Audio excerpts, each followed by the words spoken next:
आपल्या महाराष्ट्र न्यूज चॅनलमध्ये आपले स्वागत आहे। मुख्य संपादक शमशेर खान, गोलंदाज उपसंपादक यादुल डांगे। नळगीरजवळ कारच्या धडकेत सीएनजी ऑटो जळून खाक। MA 26-20-3760 उदगीर तालुक्यातील नळगीरजवळ रविवारी दिनांक 7 दुपारी 12:30 सुमारास मारुती स्विफ्ट कार चालकाने सीएनजी ऑटोरिक्षाला धडक दिली। या धडकेत ऑटोरिक्षा पलटी होऊन सीएनजी गळती झाली, त्यामुळे आग लागून ऑटोरिक्षा जळून खाक झाला आहे। या प्रकरणी वाढवणा बुद्रुक पोलीस ठाण्यात कार चालकाविरुद्ध गुन्हा दाखल झाला आहे।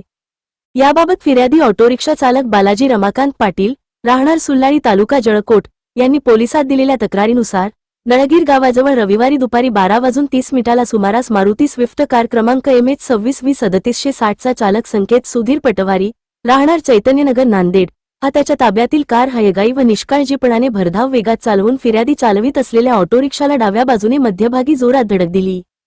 या धडकेत सीएनजीची गळती होऊन ऑटोरिक्षा पेट घेतला। ऑटोरिक्षा जळून खाक झाल्याने 2,52,000 रुपयांचे नुकसान झाले आहे, तर ऑटोमधील फिर्यादीच्या भावास किरकोळ मार लागला असल्याची तक्रार वाढवणा बुद्रुक पोलिसात दाखल केली आहे। या प्रकरणी कारचालकाविरुद्ध गुन्हा नंबर 181-26 कलम 281, 125 324-2 BNS प्रमाणे गुन्हा दाखल झाला आहे।